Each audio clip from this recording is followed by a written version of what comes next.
ஸ்ரீ குருபியோ நமக. நாளைக்கு தை மாதம் பிறக்குது. போகி பண்டிகை தொடர்ந்து பொங்கல் பண்டிகை.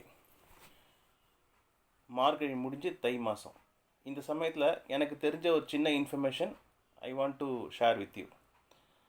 நம்மளுக்கு 12 மாதம் இருக்கு இல்லையா, சித்திரையிலேருந்து ஆரம்பித்து பங்குனி வரைக்கும் தமிழ் பேரில். ஒவ்வொரு மாதத்துக்கும் பேர் இருக்குது. அந்த பேருக்கு ஒரு காரணம், பிஹைண்ட் ஈச் நேம்க்கு behind there is a reason.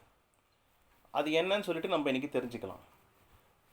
நம்மளுக்கெல்லாம் தெரியும், நம்மளுக்கு வந்து 27 நட்சத்திரம், நம்மளுடைய இந்து சாஸ்திர பிரகாரம் 27 நட்சத்திரம் இருக்குது. கார்த்திகையிலேருந்து ஆரம்பித்து கார்த்திகை, ரோஹிணி, மிருகசீரிஷன் வரிசையாக 27 நட்சத்திரம் இருக்குது.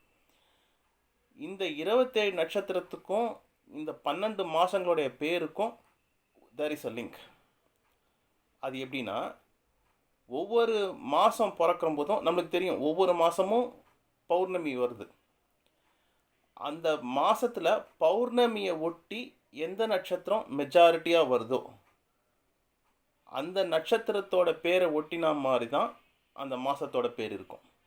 புரியுறதா? ஃபார் எக்ஸாம்பிள், சித்ரா நட்சத்திரம் அப்படின்னு ஒரு நட்சத்திரம், அந்த மாதத்தோட பௌர்ணமியை பார்த்தீங்கன்னா அதை ஒட்டினா மாதிரி சித்ரா நட்சத்திரம் வரும். அதனால அந்த மாதத்தோட பேர் சித்திரை. அதே மாதிரி விசாக நட்சத்திரத்தை ஒட்டி பௌர்ணமி வரும், அந்த மாதத்தோட பேர் வைகாசி. அனுஷ நட்சத்திரத்தை ஒட்டி வர பௌர்ணமி, அந்த மாதத்துக்கு பேர் ஆனி. உத்ராடம் அலைஸ் உத்ராஷாடா, அந்த நட்சத்திரத்தை ஒட்டி வர பௌர்ணமி, அந்த மாதத்துக்கு பேர் ஆடி. திருவோணம் எனப்படுகிற ஸ்ரவண நட்சத்திரம், அந்த நட்சத்திரத்தை ஒட்டி வர பௌர்ணமி, அந்த மாதத்தோட பேர் ஆவணி. அதே மாதிரி அஸ்வினி நட்சத்திரத்தை ஒட்டி வர பௌர்ணமி, அந்த மாதத்தோட பேர் ஐப்பசி. கிருத்திகாவுக்கு கார்த்திகை. மிருகசீரிஷம் நட்சத்திரத்தை ஒட்டி வர பௌர்ணமி, அந்த மாதத்தோட பேர் மார்கழி. அதே மாதிரி பூச நட்சத்திரத்தை ஒட்டி வர பௌர்ணமி, அந்த பௌர்ணமி எந்த மாதத்தில் வருதோ அந்த மாதத்தோட பேர் தை. மக நட்சத்திரத்தை ஒட்டி வர பௌர்ணமி, அந்த பௌர்ணமி வர மாதத்தோட பேர் மாசி. அதே மாதிரி உத்திரப்பல்குனி அப்படின்ற உத்திரம் நட்சத்திரம், அந்த நட்சத்திரத்தை ஒட்டி வர மாதம் அந்த பௌர்ணமி எந்த மாதத்தில் வருதோ அந்த மாதத்தோட பேர் பங்குனி. எக்ஸாம்பிள் சொல்கிறேன்.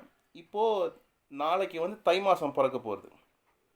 தை மாதம் பிறக்கிறம்போது இப்போது நான் சொன்னேன் தை மாதத்துக்கும் பூச நட்சத்திரத்துக்கும் லிங்க் இருக்குதுன்னு சொன்னேன். இப்போ இந்த வருஷத்தை பார்த்தீங்கன்னாக்கா 13th January 2025 அப்படின்ற நாள் அன்னைக்கு பௌர்ணமி வந்திருக்கு.